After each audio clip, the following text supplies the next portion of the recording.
igreja, ela está fazendo um desserviço, né? Ela está atrapalhando a palavra de Deus, ela está atrapalhando o verdadeiro evangelho, porque as pessoas, elas ficam na igreja com as suas vidas estagnadas, paralisadas, e aí o pastor, uma vez uma mentorada chegou em mim e falou que queria orar na igreja, e ela começou a expulsar os demônios, aí a pastora chegou nela, olha, aqui a gente não fala de demônio, tá? A gente só chama o Espírito Santo.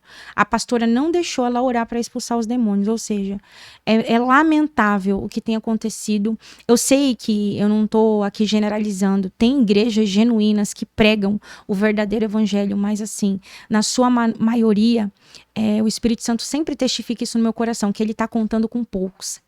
São poucos que têm falado de libertação. E as pessoas, qual que é o prejuízo que essas pessoas sofrem? Elas ficam com a vida amarrada, né? Elas não têm plenitude, ruptura, porque não é ensinado para elas. Por exemplo, você está na igreja, o pastor, ele está preocupado em falar que você vai ser abençoado, que você vai receber bênçãos, que você vai ser feliz. Mas esse pastor, ele não fala o preço que você precisa pagar para viver. As bênçãos estão condicionadas a uma vida de santidade. Então, assim, não, sede santos porque eu sou santo. Então o Senhor fala que sem santidade você não vai ver o Senhor. Então a igreja não prega sobre santidade porque tem medo de perder os membros.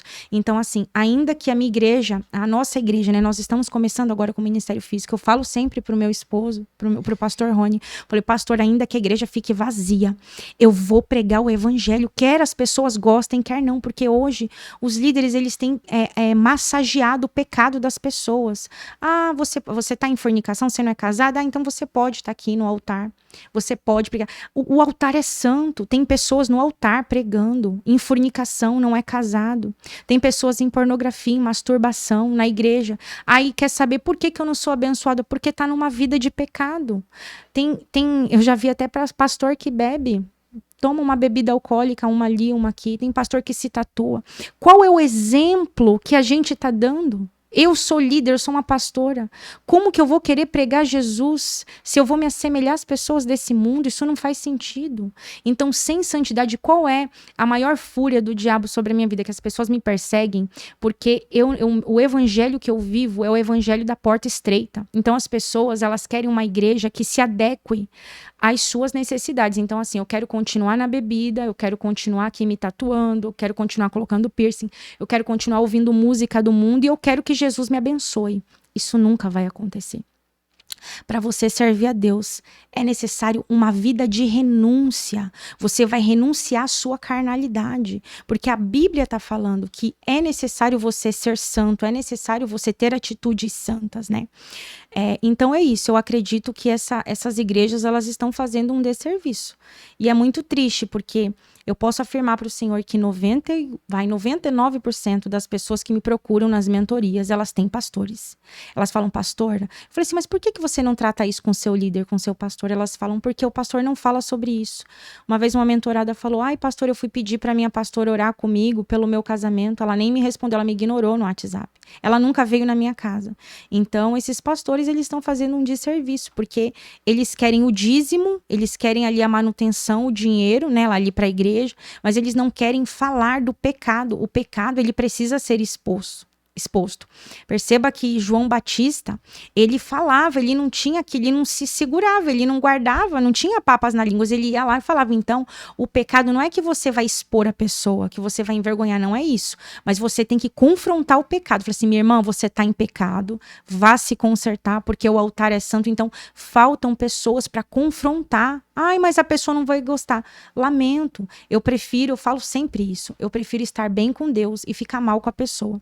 Ai, mas vai ofender a pessoa. O evangelho ofende mesmo. O evangelho vai ofender essa pessoa. Então, eu não sou santa, né? Eu tenho os meus pecados, eu tenho as minhas falhas, mas existe uma grande diferença entre pecado e transgressão. Pecado é aquilo que você faz inconscientemente. De repente, você ali falou um nome feio e você se arrepende. Senhor, me perdoa, não era para eu ter falado aquilo. Senhor, não era para eu ter contado aquela mentira. E transgressão é aquilo que você faz de forma consciente, que é o que está acontecendo dentro da igreja. o pastor na pornografia, na masturbação, o pastor bebendo, o pastor se drogando, então, ou a pastora ali no adultério, não sei, são diversos tipos de transgressões. Então, transgressão é aquilo que a pessoa sabe que é errado e ela tá fazendo, entendeu? Então, assim, eles querem pregar um falso evangelho, que Jesus, que Deus, ele vai ali te abençoar, ele vai, você vai ser próspero, você vai ser abundante, tendo a mesma vida. Não é verdade. Sem santificação, ninguém verá o Senhor. E sobre a pergunta que o senhor fez, que eu saí arranhada que eu saí arranhada das orações, era uma batalha espiritual. Eu estava orando pelo meu filho mais velho, e quando eu entrava no quarto dele para orar, eu saía arranhada. Então, aqueles arranhões, eles aconteciam no plano espiritual, mas eu sentia no plano físico. Então, eu ficava assim, era uma marca, eu tinha fotos, é que eu não sei o que aconteceu, acho que quando eu mudei o celular, eu perdi. Eu tinha fotos, então era tipo uma marca de garras, assim, ó, que eu sentia. Isso no começo da minha jornada. Hoje, eles já não têm mais essa ousadia de encostar em mim, mas no começo, né, eu ainda estava aprendendo, né, questões de jejum, oração, então acontecia bastante esse tipo de situação. Então vamos para uma pergunta difícil. Difícil assim, você falou que tem pastores adulterando na prostituição.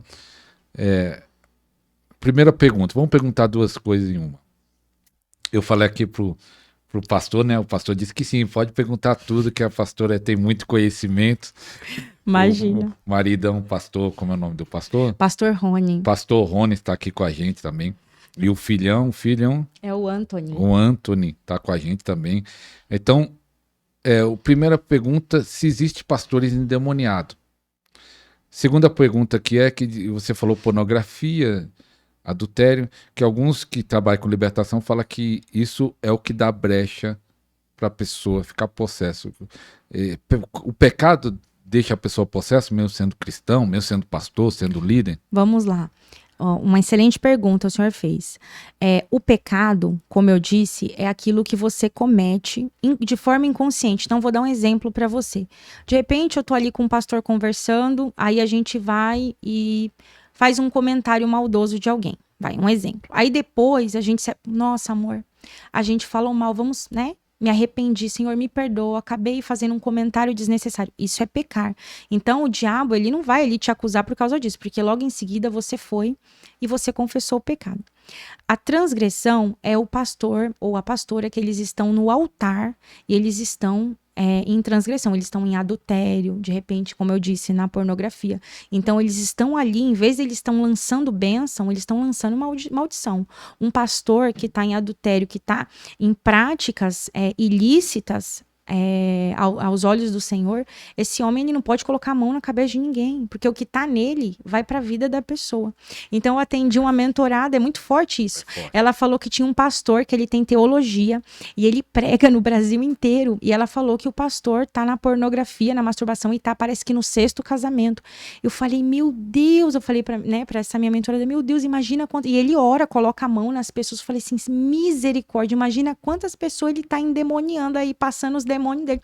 Porque